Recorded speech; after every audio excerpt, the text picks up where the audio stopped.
presented by Quicken Loans. Steve Nelson, Electric Gas. Look at us here at this desk. I know, feels like 2018 again. I know, we're throwing it back for a Tuesday. Why not? Might as well. Tuesday also starts with a T, so TBT. It works. Right. It works. We're doing so much stuff today on the show, which I'm so excited about. Felipe Vasquez, the Nightmare, joining the show. Yep, the Punisher, 2. Aristides Aquino. Aquino's going to be here.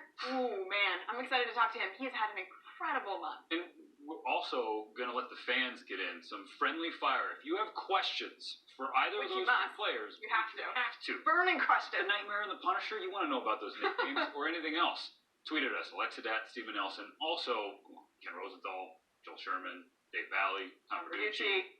The list goes on and on and on. We also have our showcase game, which is going to take place in Fenway. That's a big one. As we head there right now, Twins and the Red Sox, 3-game sets.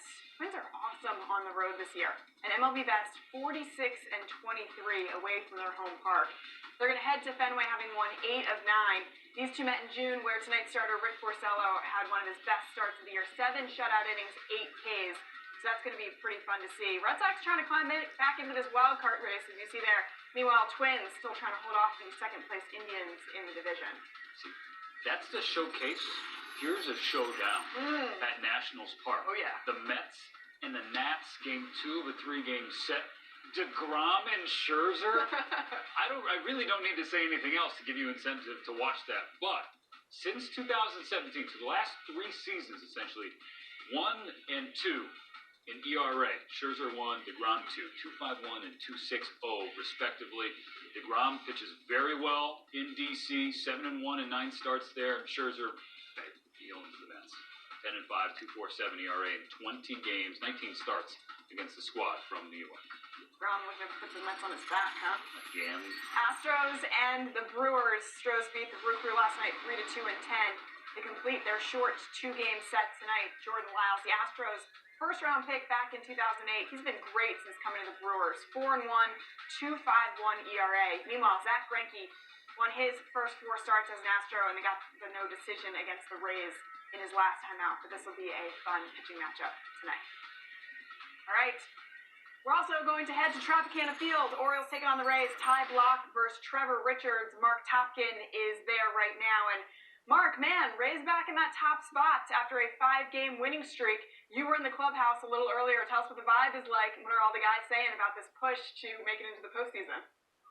Yeah, I think they're getting kind of excited, Alexa. I mean, they're getting to the point where, the finish line is in sight, and talking to a couple of players who've been through this before, like Charlie Morton, even Emilio Pagan, who was with the A's last year, and only a couple of the actual, there's really not a lot of guys who've done that before. The couple of guys who have say the finish line is the key. They like the excitement in the clubhouse. They like the youth, the energy the youth has, but it's really going to be the big guys that have to carry. I mean, you're starting to see that a little bit. Tommy Pham, Austin Meadows with a 25th homer yesterday, Avisail Garcia coming back a little bit. So it's going to be those kind of guys that are going to need to step up for the Rays. Kevin Kiermaier is the only guy who's played in a playoff game for the Rays, and that was 1 inning in the wild card game way back in 2013. So it's a different mix here, and it's going to take a little bit of the leadership and a little bit of the excitement, energy of the youth to pull this off. They've been a little inconsistent, but they swept the Indians this past weekend. That was a huge sign of progress for them.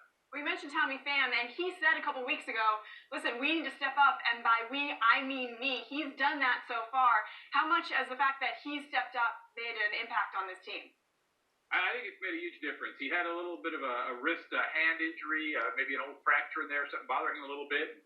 He pointed out the other day he's lifting 60 pounds on the weights now with it. He was at 20 pounds a few weeks ago. It's really helped him, and he got the big hit yesterday. Obviously, I think he's got multiple hit games, 7 of the last 11. He's hitting over 400 in that span, and he's a guy who's got that been there, done that on his resume, and he can definitely carry them. And a little bit of fire too. You guys have probably noticed he's a little bit on the intense side. He had some words after the game yesterday about the Orioles, and he's a guy who's also always going to kind of keep the clubhouse focused. He also has been making smoothies for some of the guys too. Apparently, he makes a pretty mean fruit smoothie.